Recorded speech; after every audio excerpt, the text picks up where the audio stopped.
Hello everyone. Welcome to Worchester Street. I hope you enjoy your stay. I've got two extremely exciting updates for my channel. The first is that I've got a full-length horror novel coming out this month, available on Amazon, or free to my Patreon backers. If you want to get a copy of my book early, head over to Patreon and support me there for a PDF once I'm done. The second update is that I'll be producing more videos based around real-life mysteries and horrors in between my regular fiction stories. I'm excited about the idea, and I hope you will be too. That being said, let's get started. My years of experience camping in Colorado's forests makes me almost uniquely qualified to say just how absolutely screwed I am. I can already hear you saying, "Derek, going out into the wilderness to look for your sister in sub-zero temperatures isn't a game." Well, game or not, I've certainly lost.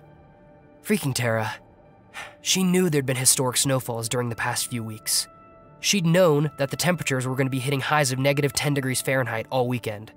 So what does she do? She plans a weekend camping trip with her stupid boyfriend Jesse, who'd never so much as slept in a sleeping bag before. They left 2 days ago. This morning, I got a message from her on my phone. "Derek, we're in a bit of a pinch here. Last night, Jesse got up to grab something from the car and left one of the lights in the car on. With the light and the low temperatures last night, our battery died.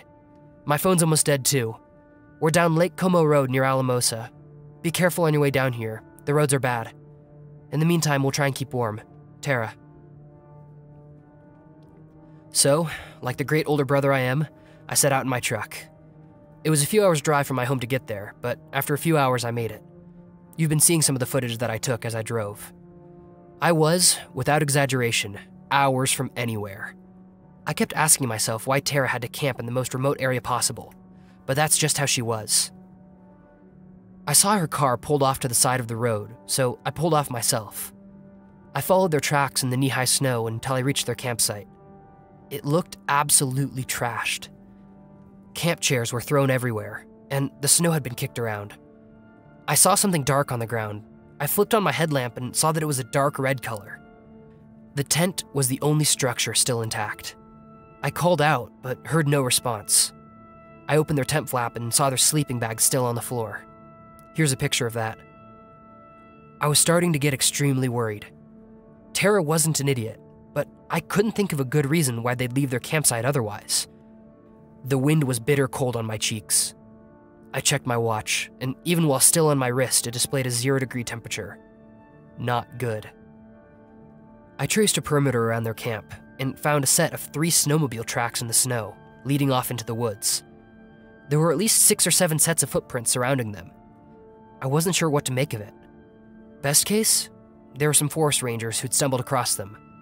Worst case, I didn't want to think about it. I started following the tracks in the rapidly darkening twilight. The snow made travel difficult, but after almost half an hour of walking, I saw a wooden structure up in the distance. It definitely wasn't a ranger station.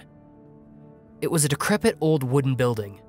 I stayed low, flipping off my light and walking towards the house. I couldn't see details very well, so I pulled out my phone and took a 3-second exposure picture, trying to get a better look at the house. Here's that picture. I couldn't hear anything, not just in the normal sense of nothing caught my attention. If you've ever been in the woods after a heavy snowfall, you know just how silent the world can get. The soft zip, zip sounds of my snow pants were like gunshots in the relative silence. I made my way around the building, listening for the sounds of my sister.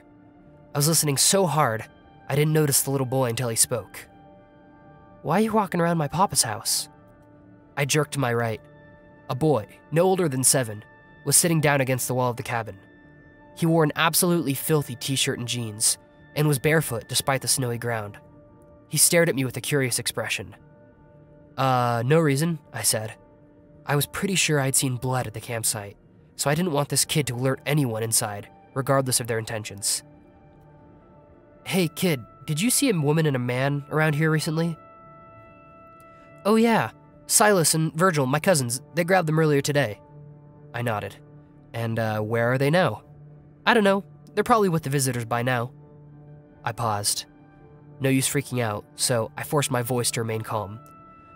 "Who are the visitors?" I asked. He looked at me sharply. I can't talk about them. Pop'd whoop me. His expression relaxed. Don't worry. The visitors only get new people once a year. It's not like you're going to be here next year, so you're fine. He settled back with a smile. I looked around. So, where do you give people to the visitors? I asked. The kid pointed into the woods. There's a cabin that way that we use. The visitors grab them from there. I saw a few snowmobile tracks heading in that direction. Thanks, I said. Hey, do me a favor, would you? I opened my wallet and pulled out a $10 bill. Don't tell your papa that you talked with me. It's like you said, no new people for another year, right? He looked at the bill, his eyes growing wide. Sure, whatever, mister. He jumped up and snatched it from me. I turned away and started walking in the woods. I'd been walking for what must have been 20 minutes along the trail when I heard a new noise for the first time. Snowmobile engines. I turned to my right and jumped off the trail, tramping through the snow. When I'd gotten as far as I dared, I jumped flat onto my face and waited, motionless. I heard a series of snowmobiles race by beside my head. None of them stopped. When I got back up to start moving again, I stayed off the main trail. I also started recording a video, which you've been seeing up till now. I saw a cabin in the distance and picked up my pace. I also began hearing sounds in the distance. They're hard to describe. It was almost as if it was a mix of growling and clicking, almost like a lion at the zoo. I flipped off my light and paused in the snow, and eventually they receded. I flipped my light back on and made my way towards the cabin, not sure what I'd find. I found nothing. The cabin only had 3 walls, and when I turned the corner, I saw that it was empty, holding only a bed frame. Well, not empty.